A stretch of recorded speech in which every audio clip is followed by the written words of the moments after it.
কাদের কাদের গরম পড়লে মাছের টক খেতে ভালো লাগে, তো তাদের জন্যই আজকে চলে এসেছি মোরালা মাছের টক নিয়ে।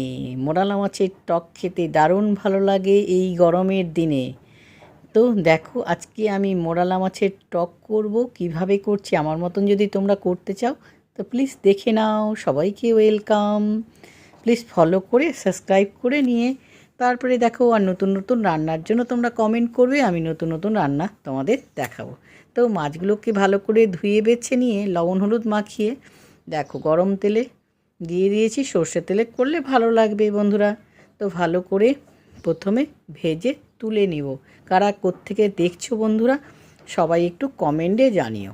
যারা যারা আমাকে সাবস্ক্রাইব করেছো, ফলো করেছো, অনেক অনেক ধন্যবাদ। দেখো মাছগুলো ভাজা হয়ে গেছে। এইভাবে একটু ভালো করে ফ্রাই করে নিবে, এপিট ওপিট ভালো করে ভেজে নেবে। এবার মাছগুলো ভাজা হয়ে গেছে, এটাকে এবার তুলে নিব। খুব সহজ উপায়ে মোরালা মাছের টক, মাত্র 2 থেকে 3 মিনিট সময় লাগে। তো মাছগুলো তুলে নিলাম বন্ধুরা।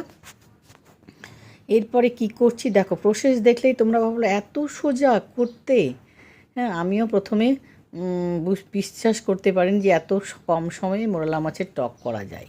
তো কড়াইয়ের মধ্যে দিয়ে দিলাম শুকনো লঙ্কা, একটা শুকনো লঙ্কা আর 5 ফোড়ন।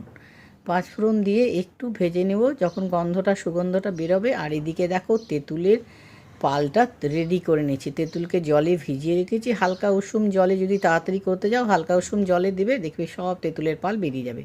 এইবার ওই গরম কড়াইয়ের মধ্যেই মশলাটা যখন 5 ফোড়নটা ভাজা হয়ে যাবে, তখন ওই তেঁতুলের পালটা গরম গরম যখন ঝাঁঝালো বেরোবে, 5 ফোড়নের গন্ধ একটা সুগন্ধই, তখন এই তেঁতুলের পালটা দিয়ে দেবে। তো আমিও দিয়ে নিলাম। দেখো একটু যখন ফুটবে, ব্যাস একটু নাড়াচাড়া করব। এর মধ্যে মাছগুলোও দিয়ে দেব। ব্যাস আর কি, তার মধ্যে দিয়ে দেব হলুদ আর লবণ। পরিমাণ মতন লবণ দেবে আর পরিমাণ মতন হলুদ দেবে। ও আরেকটা বিষয় তো বলতে তোমাদের ভুলে দিচ্ছি, তেঁতুলের পাল যখন দিয়ে এতটা টক খাওয়া যাবে না, এর মধ্যে ব্যালেন্স করার জন্য চিনি দেবে একটু, আর কিছু না।